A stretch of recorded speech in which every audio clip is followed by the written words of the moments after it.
Hi, my name is Karen, and occasionally I make plans and then do everything except follow them. In today's reading vlog, I'm going to tell you about 3 books that I read in a day that had nothing to do with my October TBR. Stay tuned. So let me explain the reason behind this diversion of thought. Last night, the 2018 Man Booker Prize winner was announced, and if you've been watching my videos this year, you'll know that I started a project to read the 50 or 53 books that have won the Man Booker Prize in its history. I was planning to do that by the end of May, as you probably can guess from this video. Then you'll know that I did not accomplish that goal, but what I did was I moved my end date towards the end of the year, and I decided that I was going to read the 53. By the end of the year, it would be 54, this year's winner included. So far, I've read 20 of 53, now 54. And if I'm going to meet my goal to read 34 more Booker Prize winning books by December 31st, I'm going to kind of need to get a move on. So I chose 3 of the books that I've had on my TBR for the longest while, 3 of the shortest winners. I have today pretty much free until some hours in the evening. And I'm gonna vlog this day, vlog my reading, and you'll see whether I was successful in reading 3 Man Booker Prize winning novels in one day. Let's do it. So these are the books. I did a try chapter tag for at least this one, and I did a page 112 tag for this one, so you'll know a little bit about the synopsis. This is Bernice, Rubens' elected member, and it's about a man whose mother has died and she left him her bed. Then there's Hotel du Lac. This is the 1984 winner. This one is about a writer who, when her life starts to imitate her art, she flees to Switzerland and stays in this Hotel du Lac. And this one I did a page 112 tag. This is Heat and Dust. This is the 1975 winner. And this one I think is about a diplomatic woman who's in an adulterous relationship and the effect that it has on her life and her marriage. And so yeah, I'm gonna try to read all 3 of these books today. This one is a little over 200 pages. This one is not even 200 pages, and this one is also less than 200 pages. So combined, I have about 600 pages to read. I think I'm going to start with the elected member because this is the oldest of the 3. This won the prize in 1970, and it's also the longest, so it will make me feel the most accomplished when I've read this, and I have 2 shorter books to go. We'll be very interested to hear what some of your favourites are. And yeah, that's it from us. So I'm starting off with this one, Bernice, Rubens' elected member. And I think I did a try chapter tag for this one several weeks ago, but I just love the way it starts by describing the bed that Norman has inherited from his mother and how he's trying to sleep, but he's chained to his inheritance. And I'm sure that once I've passed the first chapter, I'll know more about what the inheritance really means. But I'm so intrigued by the way this starts and why a mother would leave a half of the bed, a bed that's meant to be joined together, a matrimonial bed, why a woman would leave it to her son, a single son, while her husband is still alive. I'm at page 45, I'm at the end of the 3rd chapter, and so far I'm liking the premise. I like the literary metaphor that this book is presenting. Norman Zweck, he seems to be mentally ill, and his father is a rabbi. He lives with his father and his adult sister named Bella. He has another sister named Esther who's married and she's away. And this story is giving me biblical vibes. So Norman is hallucinating fish. He sees fish everywhere. When he tells his father, of course they think that he's crazy. And it's clear that he's been taking drugs. He's been stashing pills in the floorboards, and his father is blaming his mental condition on these drugs, but not blaming his son for taking them. In fact, he's more likely to blame the person who he said is a murderer who sold his son the drugs. Then there's a contrast of the father being upset that Norman is taking these drugs that he says is causing him to hallucinate. But then in the sanitarium, he talks about these nurses, he calls them the infinite number of tranquilizer trolley pushers who hourly plied their rounds of the bed, doling out substitute illusions or oblivion. So this is definitely a parody of using pharmaceutical drugs to treat other chemical imbalances. Then, of course, because the characters are Jewish and religious, there's a question of faith and whether you can believe something that seems to defy the laws of the universe. When the rabbi checks his son into the hospital, there's someone who asks him He's talking about the hallucination and questioning whether the father can believe that the son could see something that he can't. And so he asks him, Rabbi, if your son went out into the garden and came back and said, Father, I've seen a burning bush, would you not bless him? And I like books that discuss religion in a literary way. And the fact that there's a sister who's married and her name is Esther makes me think of Esther, who married a man and through her marriage liberated her people. And so I'm looking forward to this being some kind of a retelling, but also giving me some strong discussion about that. More biblical retelling vibes. The rabbi's name is Abraham. His wife's name is Sarah. This is detailing how he came to England. And his father-in-law's name is Solomon, which means that Norman is the grandson of Solomon. I'm at page 96, and I'm loving the literary discourse on whether it's faith or madness that allows people to see things that other people can't. Southbury Ground number 1 train, next stop is 59th Street, Columbus Circle. Step all the way to 6. Overall, I really enjoyed a lot of the things that this book made me think about. The intersection of politics and government and culture that affects how children are raised. I really like the way the author addressed those in this story. But even further, as a religious and specifically Jewish commentary, the author also introduced the idea of the scapegoat, which in religion is the sacrificial lamb on which to lay all your sins. This book takes that scapegoat idea and applies it to elected members of government. The way we elect people who represent us and then blame them when they act exactly like we would in that same situation. And in this story, we see how various members of the family used Norman as a scapegoat to represent all the things that they had problems with in the society, but also the way that Norman also used other people as scapegoats. And so the elected member is really an ambiguous title, because for most of the book, you think that Norman is the elected member, but then you realize that he might not be. As this is a 1970s Booker Prize winner, this book would have been written in the late 1960s, and it reflects a lot of the changes that were happening in the United Kingdom at that time. We had young people who had grown up in the war times, and they were now rejecting a lot of the decisions that their parents had made. They were freer with their bodies and their music and their ideas about government and foreign policy.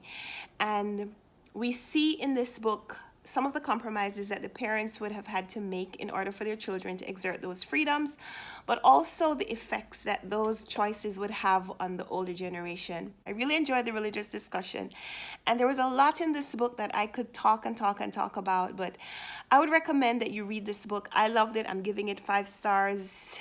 I need this book in my collection. I got this from the library, but I need to buy my own copy, and I love this cover.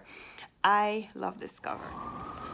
So it's the next day, and I know I said that I could probably read 3 books in a day, but I forgot that these Man Booker books, especially the older ones, are so layered and complex and metaphorical that I get so immersed in them. So The Elected Member took me a full day to read. I didn't have to, but I was making notes and writing a review and writing a blog post about it at the same time. So yeah, I spent the first day on The Elected Member, and so I think I'm gonna make this a 2 or 3 day vlog, however that works out. But today I'm reading Heat and Dust by Ruth, Prawer, Jhabvala, and it's about midday now, and I have a meeting, so I don't know how much of it I'm gonna get through before the meeting starts, but I'll check in again later. Hopefully by then I'd have read something else. I'm at about page 30 or so right now, so talk to you later. This might be the first time that Heat and Dust is being read while the person is eating a Burger King sandwich, but I'm doing it. I got up to page 29 in Heat and Dust by Ruth, Prawer, Jhabvala, and I had to start over because there's a lot that is mentioned in the beginning that when I started reading it, I didn't know the connections, and it didn't make sense until I started to read further into the book, and I noticed that people who were introduced in the beginning and we weren't told about who they were, they are being mentioned, and their relationships and their connections are now being explained. And so I decided to go back and start again from the beginning. Olivia is the main character in this book, even though most of the book is being written about her, not necessarily being written by her. However, her character is the one that's being studied. Her character, I think, is a representation of England. These Booker Prize winning books, especially the ones from previous decades, the characters represent some political region or some cultural identity. And in the beginning, I wasn't sure who the characters were supposed to be representing. And so I wasn't reading it as carefully as I think I need to in order to understand this book. It is less than 200 pages, which means that it's fast paced. It's going to move pretty quickly. And if you're not getting the connections right away, there isn't a lot of time to hit and miss and come back later. So at page 29, I'm deciding to sacrifice 30 pages and go back and reread from the beginning rather than to get to the end or close to the end and realize that I didn't make all the connections that I needed to. Also, my book matches my pillow, and yes, this is my favorite color. Purple, anything that's purple-ish, or yeah, this shade. Good morning. It's Friday morning. It's day 3 of what should have been a one-day reading vlog. I'm just waking up and really reluctant to open one eye, apparently. Maybe because the novel is so short, it is only 181 pages, but the story starts in the middle. And so I'm making a list of the characters and what I remember about them from reading the first 30 pages the first time. So it's helping me to pick up more information as I'm starting over and reading the book again. I've been reading for about an hour. I'm at page 50. I keep stopping to make notes, so I'm hungry now. Breakfast time.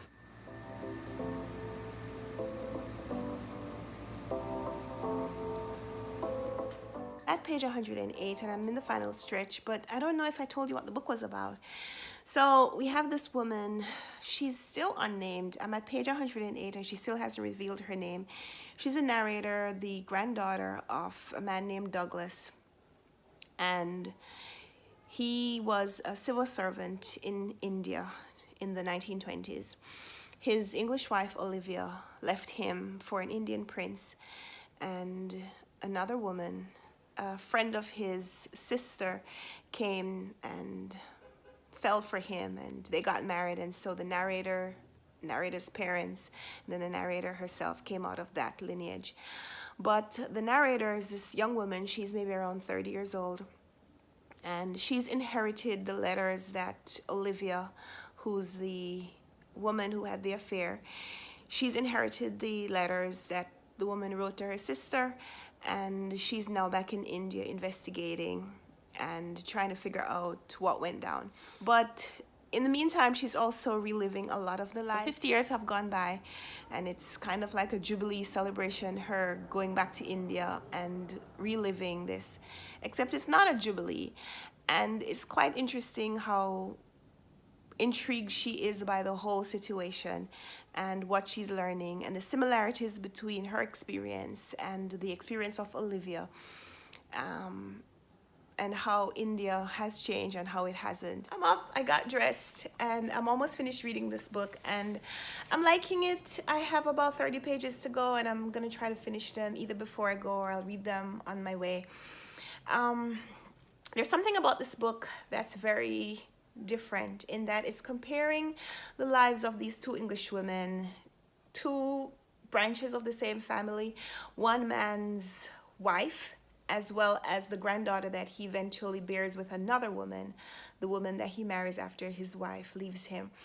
And both of these women in India have very similar experiences in that they get wrapped up with Indian men, and both of the men are very similar also. Well, there's a distinct comparison in that one is very wealthy and one is very poor. One is a ruler, he's a Nawab, and one is working for the ministry. But both of them have very similar lives in that their wives are sickly and out of the picture, and this is why they spend so much time with these English women. And the comparison that the author is making and the commentary that she's using it to make about Indian politics and the relationship that India and the United Kingdom developed. How easy it was for England to become a dominant force in India because India was being unfaithful to its other alliances.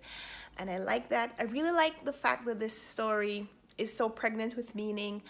I'm enjoying the comparison that the author is presenting of these various women and women in the society, not just the wives and not just these English women, but all the various women that we're meeting, and how while the men seem to be attracted to their femininity and mock them when they lose their femininity, it is this same feminine power that makes them weak. And the strongest women in the stories are those who have abandoned their femininity and adopted more masculine power. And this book is really good. Really good. I'm about to finish. I'm in the home stretch and I'm gonna head out, or the other way around. So next time I see you, I'll probably be on the street and I'll probably be reading my third book of this vlog. A package, so I had to come back and film this because I think this is the package that I've been waiting on. Yeah, I ripped off my name. I'm not gonna do an accidental name and address reveal like Books and Lala did on her live video last weekend, but I think this is the book I've been waiting for. I think this is my giveaway of Flight. I've been waiting for it so I can do my book club discussion video. I think here it is. Here it is. Clip on my Insta stories. No, it's not the book that I thought it was going to be, but I love this cover. This is a book that I got from the publisher to review. It's The Girl They Left Behind by Roxanne Veletos. And I think it's historical fiction, happens in World War II Romania. So it's not the book that I thought I was getting today, but I'm still excited by this one. She flew down south, but I shoot her up here. Hit her on the steps, never made it upstairs.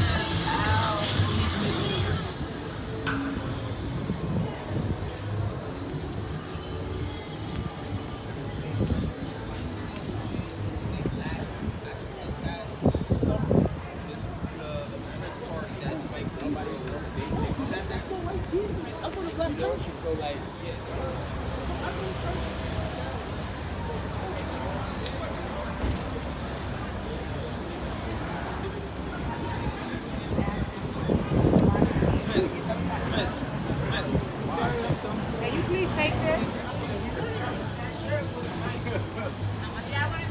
The shirt was $10 for me, but I only had 7 for you.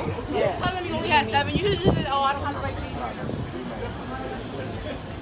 A lot of the authentic Black experience shops in Harlem are disappearing, and a lot of these chain stores are coming, but there's still these kiosks and tables where you can still buy the Back to Africa experience here on the streets. 125th Street in Harlem, it's still here.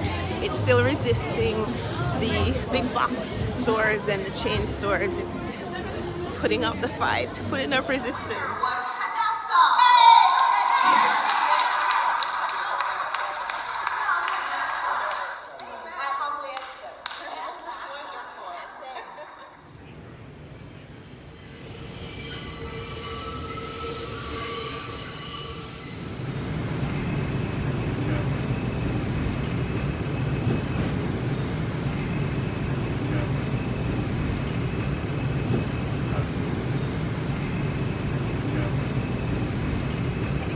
And I suppose it's fitting that I'm still reading Hotel du Lac by Anita Brookner. The fact that I'm reading 3 novels about women in 3 different decades, the 1960s, 1970s, and 1980s.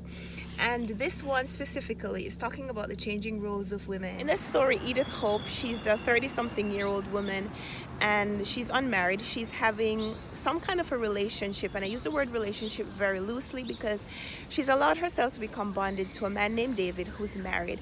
When she met him, she knew he was married, and she allowed herself to fall for him in that she's committed herself to him without him returning that commitment to her. So while they don't have any kind of permanent arrangement, she waits around for him to visit her when his real life will allow him. She goes to the hotel under the strong encouragement of her friend Penelope, who's kind of a nouveau feminist who refuses to get married herself because she doesn't want to be trapped by the bonding of marriage. At the hotel, Edith also meets these other women. There's a Madame Pusey, who's in her late 70s, and her middle-aged daughter, and they're traveling together. The husband, Madame Pusey's husband, he has died, and the only thing we know about him is that he provided for the women in his life so that on his death, these 2 women could live a life of luxury. They could travel, they could shop, and essentially burn themselves out with that kind of frivolous activity. There's also another woman in the story. Her name's Monica, and she's also married, but temporarily estranged from her husband. I like that the book is set in Switzerland because it evokes thoughts of a Swiss bank account, which of course is where you put your valuables, your treasures that you've worked for, and you don't want to use up now, but you want to keep them in a safe place. And if that is indeed how women are viewed in society, that we want to put them in a safe place, we don't want to use them. Do women want to be kept on a shelf? Do women want to be kept in a safe place? Or do we want to participate in the daily life, the daily minutiae of a relationship?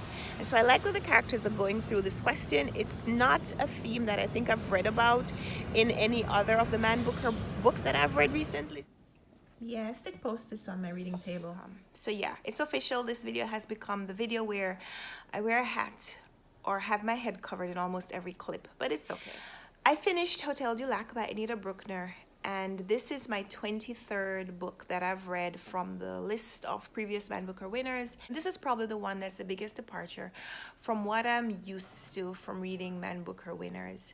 Usually a Man Booker book is very interesting on a literary standpoint, but it also talks about some political issue. And in recent years, a lot of the long-listed books have dealt with immigration, and in previous years, a lot of them talked about wars. Most of them talk about World War II. Those are the biggest themes that I've encountered in the Man Booker winners that I've read so far. This one is set in Switzerland, and it has nothing to do with a war, and it has nothing to do with an immigrant.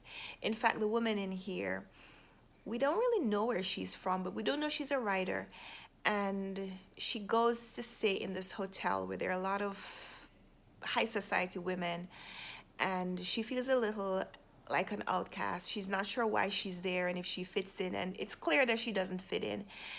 And for a lot of the book, I was wondering what is the reason that the book is set in Switzerland, because like I told you, I think in my previous clip, but what I think about when I think about Switzerland, aside from the cheese and the chocolate, is the fact that people have Swiss bank accounts where they put their jewels and their treasures, and embezzlers and fraudsters and criminals of every kind put money that they've siphoned off from illegal means, and honest people put the money that they've worked their whole lives for. They store it there for when they no longer have a steady income, but until then they know it's going to be kept safe in this Swiss bank. It is, but there's a lot more feminist discussion in this book.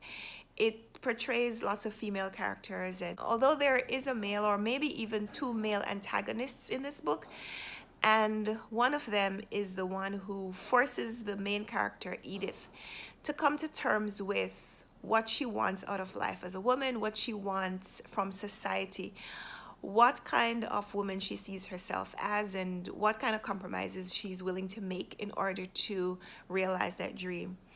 And if indeed the dream that she's working towards is really the dream that she wants in the end. It is a pretty quiet study of the theme and very tastefully drawn out, kind of like the way you expect these high society women who are artfully decorated and who spend a lot of time and resources bathing themselves in luxury and never really raising their voices because there are other ways to get their points across. This is kind of the way this book speaks to you. It's very gentle. It delivers the themes, but very deliberately, not given to coarse language, not yelling and screaming and shouting and portraying really stark images. There's nothing that's very dark or bright or aggressive about this book. It's just this quiet delivery of a very poignant theme, and I liked it a lot. And while I was reading this, it occurred to me that I was reading 3 books by women in 3 different decades by 3 female Man Booker Prize winners, and I didn't set out to do that when I started. When I chose these books, I chose them because of their brevity, because they've been sitting on my TBR shelf for a while and I need to return them to the library pretty soon, but I like how it worked out, and I'm probably going to talk about that a little bit more. Thanks for watching this video. I hope you liked this reading vlog. Leave me a comment down below if you've read any of these books and want to talk a little bit more about them, and stick around for the bonus content or not, but let's talk in the comments. And until next time, happy reading. Like, what gives you the right, like what gives you the right, like what gives you the right, like what gives you the right to tell me that I can't see things that you can't? Maybe it's because my faith is stronger than yours.